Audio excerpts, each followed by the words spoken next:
Established in 1954, the National Film Awards is one of the most prestigious and most looked forward to events in India. Apart from the usual ones, there is a category of award for Best Feature Film in regional languages like Bengali, Marathi, Assamese, Tamil, Malayalam, etc. The films made in Odia language were not considered until the 8th National Film Awards ceremony held in March 1961. As you are reading this blog, I may request you to please go to Google and search for National Film Awards for Best Feature Film in Odia. If you look at the first of these awards given each year in Wikipedia, you will find that from 1960 to 2022, 24 rows in total are empty, which is the highest among any other regional languages. Adding to the same, from 2007 to 2013, for 7 times in a row, not a single Odia movie made the cut in its own language. This period, which is 2007 to 2013 plus before and after, is actually a testament to the new wave in Hindi cinema industry, where many fresh coming of age rebellious original films were being made, followed by exposing the global cinema outlook started by OTT platform. But our Odia industry was busy in copying South India massive movie, or even was just telecasting the dubbed version of those to fill in for cinema as entertainment. Film enthusiasts like me somehow are being forced to look into our glory past of Odia cinema, where we could find some originalities there. Thanks to YouTube, the largest video sharing website, where some of the gems are being restored digitally for showcasing to public. Among many, I got to see the movie Maya Miriga, released in 1984, directed by Nirod Mohapatra, based on the novel of Bibhuti Pattnaik, the famous writer's work to which I am most familiar with in Odia literature. But I have not read this novel, but I really loved the movie. When I finished watching this, I cursed myself for being coming across so late to it. The adapted screenplay is a magnum opus of Odia cinema, I would say. Let's take a plunge into this beautiful, impactful cinematic world of Maya Miriga and its social context, which is still prevalent in modern times. The film revolves around an upper caste Chaudhary family living in an old mansion house in an unknown Tier 2 city of Odisha in mid-80s. Rajkishore Chaudhary is the patriarchal head of the family, living with his widowed mother with falling health, wife, and 5 children. He is a gentle yet disciplined headmaster who believes education is the most valuable investment parents can make for children. Tuku is the eldest child who is a lecturer in a nearby college, living in the same house with his wife Prabha, a housewife. Then comes to the second child, Tutu, who is the best in studies among his siblings. He is doing fellowship in distant Delhi and has qualified IAS written exam, waiting to appear for interview. Bulu, the third child, who has completed his MA, is awaiting his results. Tulu, the youngest son in the family, is an all-rounder who is good in studies but is more passionate about cricket. The youngest child of Chaudhary couple is Tikina, a teenager who is preparing for her board exams. The film opens with wide-angle shots of the house, followed by the shots of only daughter-in-law of the house, Prabha, where in the first sequence she is seen writing a letter sitting on bed against a window in background and drawing water from the in-house well in the second sequence. It establishes her as an educated girl who is married into the family and is doing the majority of household chores. For the middle-class family who moved out from feudal village society to town, like that of Rajkishore's family, education is the biggest gateway for upward mobility. Feudalism is most likely introduced to India when the Kushan dynasty from Central Asia invaded India and introduced new policies of their own. The term Indian feudalism is used to describe Talukdar, Jamindar, Jagirdar, Ghatwals, Malariyat, Sardar, Mankari, Deshmukh, Chaudhary, and Samanta. Most of these systems were abolished after the independence of India with the arrival of democracy. The premises of the narrative jumps into anticipation of family members about the arrival of Tutu from Delhi as Bulu goes to station to receive him. ଟୁଟୁର ଆଜି ଆସିବା କଥା, ମନଟା କାହିଁକି କେମିତି ଗୁଡେଇ ହଉଛି। The character of Tuku serves as a catalyst who drives the ambition of the family, who is trying to get uphold the same old similar status in society by being an IS in the independent democratic republic from now obsolete feudal rural system.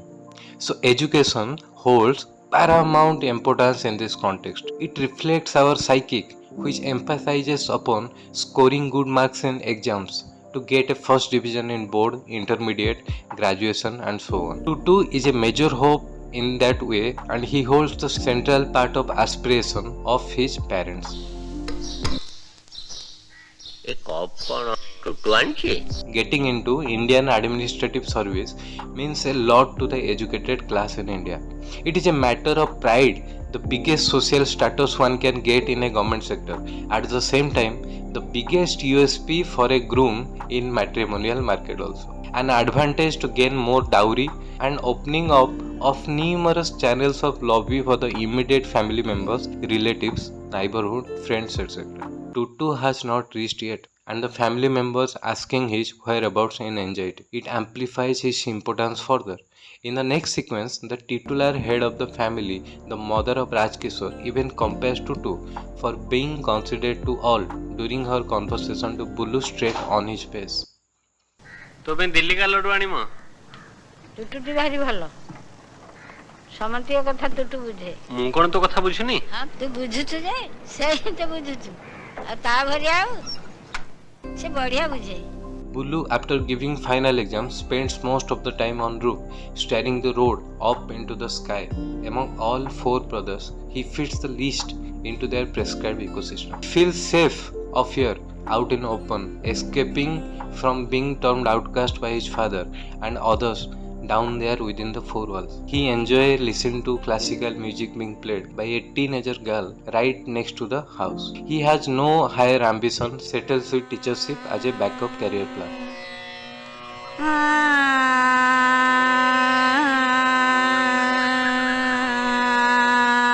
Tutu, throughout the movie, confronts him about his inferiority complex. पढ़ापढ़ी कर, give up your inferiority complex. Everybody has to plan his own future. Tulu, unlike Bulu, builds a character in this story as a youthful, passionate, athletic person who loves cricket and also good in studies. The film sets post-historic 1983 World Cup win by the Indian cricket team under the captaincy of Kapil Dev, beating the unbeatable cricketing beast West Indies, the then 2 times champion. It was an energetic atmosphere full of confidence for youths like Tulu. The lack of conventional ritualistic notion of being focused at education worries his father. In a scene, he scolds him for his habit of returning home late evening every day. ଆଜ୍ଞା, ଆରେ ମୁଁ କ'ଣ ଶୁଣୁଛି ତୁ ସବୁଦିନ ରାତି ଅଧରେ ଫେରୁଛୁ? He knows he is good, but feels unassured by not seeing that kind of discipline at the surface level. Tulu represents the psychological dilemma of older generation towards their offspring in the constantly changing society and its values. In the midst of this journey of salvation, through education intertwined within the materialistic world, Prabha plays a pivotal point of the narrative as she plays the unacknowledged, taken for granted housekeeping labor as Nuavo in the family. ନୂଆବୁ, ଭାଇ ତ ଆସିଲେନି, ମତେ କବେ ଚା ଦିଅ? She often expresses resentment to her husband in her soft, alluring voice in their cozy bedroom. She explicitly demands the need of a maid to offload the burden from her shoulder as she is expecting. ଶୁଣ ମୋ କ'ଣ କୁହ? ମୋ ଆଡ଼କୁ ଅନାଅ। ତମେ ପିଲା କଥା ବୁଝିଲ? କୋଉ ପିଲା? ଭୁଲିଗଲଣି? ମୁଁ ଆଉ କାମ ଦାମ ପାରୁନି। She is trapped inside being a kitchen slave. She rarely goes out. This manifests into a small plot point when her husband's colleague once come to the house along with his wife, an independent working lady. In a scene, the lady asks Prabha whether she has recently seen any movie or not. ଆଉ ସବୁ ଖବର କ'ଣ? Recently କିଛି picture ଦେଖିଲଣି? ମୁଁ କ'ଣ କୁଆଡ଼େ ବାହାରକୁ ଯାଉଛି ନା ଆସୁଛି? She persuades her to have a breath of fresh air. She invites her to the celebration of marriage anniversary, and in the following beautiful sequence, she informs Prabha's mother-in-law that she is inviting the couple to his son's birthday. मौसी कथा कौन की काली मोर poor जन्मदिन जे आउ एमाने टिके जाई थांते मु कौन कहिबी ना आपण न कहले केमती जिबे हाँ जीवे हौ मु आसुची The director here is trying to tell in a subtle way marriage anniversary is still a new thing for the older generation. In Indian households of joint family, a married couple hardly live for themselves. The witty lady managed to take her from the mundane daily routine. Prabha wants to be that lady, which is being represented here in this film. They go out to attend the party and to see cinema. Unfortunately, during that day, the grandmother fell unconsciously on ground while doing puja. The elder couple gets tense as rest of all are not in the house. Prabha and Tuku return late in the evening and face displeasure from the older couple. कौन बाहर को गले घर कथा भूली जाऊ ना कौन जा लुगा बदली बड़ा बड़ी कर But she resists, not in front of her mother-in-law, but in front of her husband. गोटे जुग पर मनीष बाहर को गला जे सेथर पुनी एते कथा सुनिया को पड़ला लोके तो पुनी सबदिन बाहर को बुलिवा को जाउछंती She argues in a logical way to which Tuku has no answer. Instead, he tells her to speak slowly as Bulu and Tutu may listen to their conversation in the adjacent room. हां एते लोकन काम चाकर कहीं करिवो मु तो गोटे मागणा लोक अछि चाकर को पदे कहले से तो पळेबो हेले मोर खसिबार बाट नै In my view, Tuku does understand what Prabha has been complaining of, but he is not in a position to counter that instantly or to disappoint his parents. But he has some other plans for Prabha as we see later. There is an omnipresent problem in domestic life within the constitution of marriage, as we humans may have been evolved into social animals living in a civil society abide by rules, principle, ethics. But we still face difficulties to deal with the things which seems to be the most basics at the surface level. She eventually gives birth to a girl child. She becomes sad as narrated by her mother-in-law in front of the newly made grandfather after returning from hospital. झियोटे हिची बिली ता मा मन भारी खरा Rajkishore moved his head away in silence. It represents the stigma in society around a child being born as a girl. It is considered to be a double loss for parents. Firstly, the girl will go eventually to another family by leaving her parental house after marriage. Secondly, she is supposed to be carry some dowry in forms of belongings, cash and gold. The irony here is that a woman in a typical family structure who actually nurtures the children, manages the domestic, basically runs the house, is scorned at being born.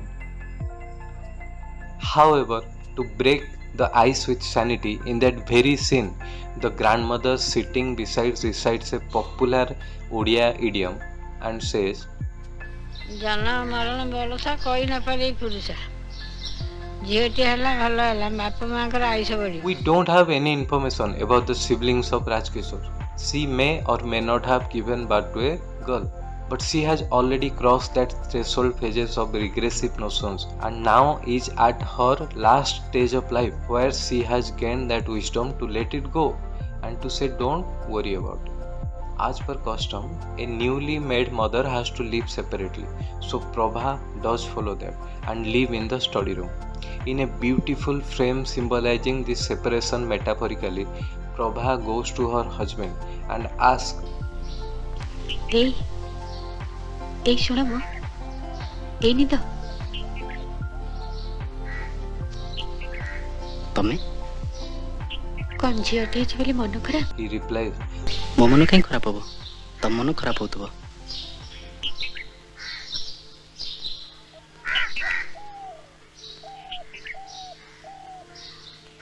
ଏଇ କିଏ ଆସୁଥିବ Tuku is shown so far to be indifferent to patriarchy happening all around, but the reticent romance on the screen is somehow complex and beautiful.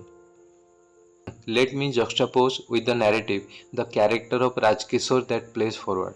He retires from his long, successful 35 years of service as a teacher He worries as how he will spend his time after this. He often goes for evening stroll with one of his friends where the two talk about their life objectively, comparatively, away from their family. Majority of the conversation revolves around their children and their future. It's not an uncommon practice to see fathers when chatting often boasting on what success their children have achieved or regretting on in case he or she turns out to be a spoiled brat. ମୋ ପିଲାମାନଙ୍କ ଭିତରେ ସେ ସବୁଠୁ brilliant. ସାନଟା ବି ଭଲ ପଢେ ଯେ, କିନ୍ତୁ ପାଠ ଅପେକ୍ଷା ତାର ଷାଠରେ ବେଶୀ ମନ। ଇଏ କିନ୍ତୁ ପିଲାବେଳୁ ପାଠ ଛଡା ଆଉ କେଉଁଥିରେ ମନ ଦେଇନି। In a scene, the working body of Rajkishore tells him that his son is doing job in America. He is waiting for his son to visit her. Rajkishore comments that today's time, those who are going to foreign, they rarely comes. He assures Rajkishore that his son will definitely visit soon. ଆସିବ ବୋଲି ଲେଖିଛି। ହଁ କେବେ ଆସିବ? ଅଳ୍ପ ଦିନ ପରେ ଆସିବ। ଆଜିକାଲି ଯିଏ ତ ଆମେରିକା ଗଲା ସିଏ ସିଆଡେ ରହିଲା ଆଉ। ମୋ ପୁଅ ସେମିତି ନୁହେଁ। ନିୟମିତ ଚିଠି ପତ୍ର ଦଉଛି। ଆସିବ ଆସିବ। Tutu Chaudhary becomes IS. Rajkishore breathes a sigh of relief at last. The next day, a marriage proposal comes knocking the door. Bibhuti Pattnaik, IS, Secretary Education Department, proposes to give his only daughter to Tutu. Rajkishore initially has doubts over the difference in economic status, but then agrees after asking Tutu's opinion. The bride comes to Tutu's house with a brand new king-size bed, a fridge, a sofa set and a dining table. These things look misfit in the old shabby house. It metaphorically resonates at human level when Prabha warns his husband that the newly wedded bohu who comes from a high class family won't stay in this house. ତମେ କଣ ଭାବୁଛ ଟୁଟୁ ବାବୁଙ୍କ ସ୍ତ୍ରୀ ଏଠି ରହିବ ବୋଲି? କାହିଁକି ରହିବନି? ଆଚ୍ଛା ଦେଖିବା। Tuku ignores her words as before. When Tutu is about to go Delhi for training, Sana Bahu urges him to drop her at her parents as she not willing to live in the house in the absence of him. In typical attachment to materialism, she also complains to Tutu that the fridge is not being handled properly, sofa is being used as a bed and so on.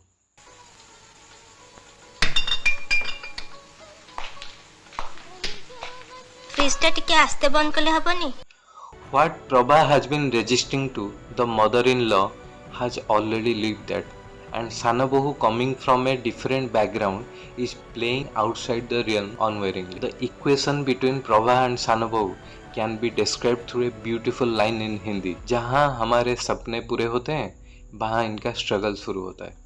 Rajkishore retires as a teacher. He has interacted generations of students, people outside, and experienced the transition in the changing society. As contrast to it, his wife has been confined inside the house and has been running along with the same set of rules.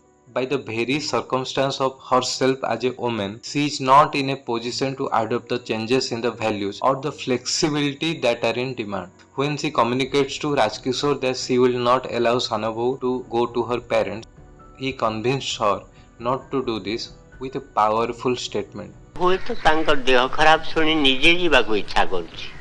ମୁଁ ମନା କରିଦେବି ଯାଇପାରିବନି। ହଁ ମନା କରିଦବ। ଭାବିଚିନ୍ତି ଦେଖ ଯଦି ତମ କଥା ନ ରହେ। Meanwhile, Tulu comes out with flying colors in academics. Having first class degree in his hand now, he is already set for his plans.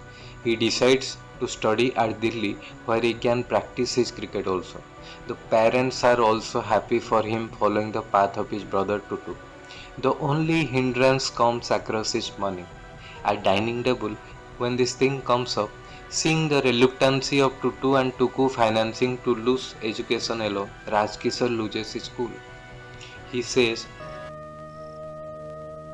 ମୁଁ ଭାବୁଛି ପିଲାମାନଙ୍କର ଏଡୁକେସନ ହିଁ ବାପା ମାଙ୍କର ବଡ ଇନଭେଷ୍ଟମେଣ୍ଟ। ତମମାନେ ଯଦି ତା କିଛି ନ ଭାବିବ ତାହେଲେ ବରଂ ଏ ଘରଟାକୁ ବିକ୍ରି କରି ଗାଁକୁ ଚାଲିଯିବି। ସେଠି ଚାଷବାସ କଲେ କିଛି ଲାଭ ଅଛି। the brothers have not ever seen his father as angry as this. They instantly regret over this. Tutu agrees to financial partially. This is where Tuku informs all that he has a job offer as a NSS coordinator in Bhubaneswar, where he will get deputation allowance, a better salary. मोर पचास सुधा हो मासु मास टुलु को 300 टका पठेबी से दिल्ली जाऊ मु NSS coordinator चाकरी पे अप्लाई करथिल जे अपॉइंटमेंट आ जाई छै सेथिरे डेपुटेशन अलाउंस अछि भाबिथिली जीवन बोले किंतु The older couple knows that Tutu and his wife eventually won't live in that house, but Tuku gives them a surprise. This is a natural fear for every parents out there who have built a strong attachment towards their children till they become grown-ups and start their own family. In this process, they get separated. With the changing socio-economic scenario in a rapidly changing world, people eventually moves out of their village to look for other works. The chance of doing job residing in parental house is reducing day by day. The world has become a global village due to the ongoing inevitable progress of our society. But people are moving away from joint family structure in order to enable it.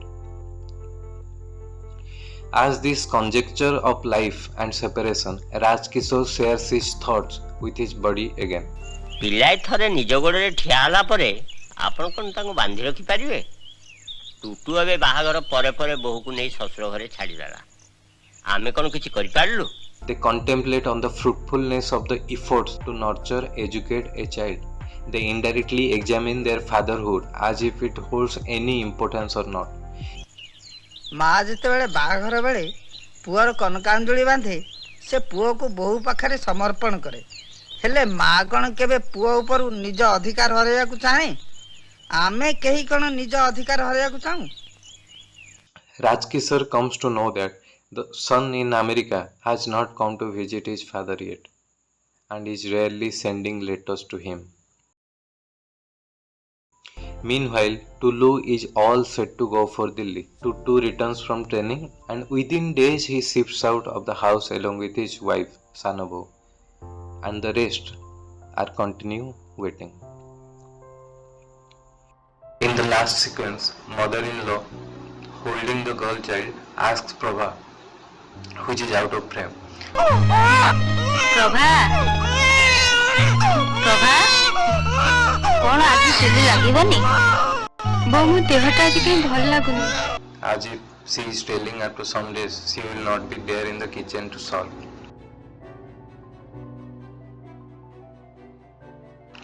The mother-in-law then hand over the child to Raj Kishore and goes to the kitchen herself. The patriarchal head, Raj Kishore, is babysitting. The higher rank man in this patriarchy, his wife, is in the kitchen. The one who is at the bottom of this pyramid, Prabha, is boycotting the labor metaphorically.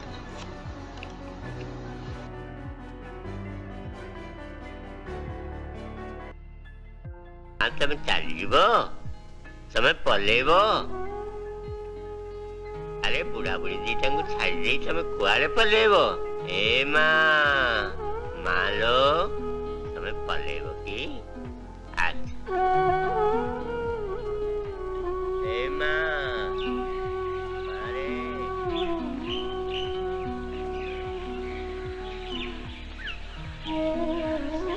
This film, made in 1984, went on to be placed second in that year's Indian Panorama Awards for Best National Film. It also received a special jury award at Hawaii International Film Festival, US. It was selected for the Critics' Week of Cannes Film Festival, France, BFI London Film Festival, Locarno Film Festival, Los Angeles Film Festival, and other many international film festivals. There is a small history behind this type of rich cinema that were made in the 80s. The Orissa Film Development Corporation established a studio with shooting, recording, editing and dubbing facilities at Bhubaneswar. The corporation moved the state government to declare film production as an industry. It also stood as a guarantor for the 3 selected technically qualified Odia young directors producer to secure more than rupees of 5 lakhs as loan each from the National Film Development Corporation. Along with Nirod Mohapatra, Sadhu Meher, the third person is Nirod Mohapatra. This is how Maya Miriga, the film, came into life on screen.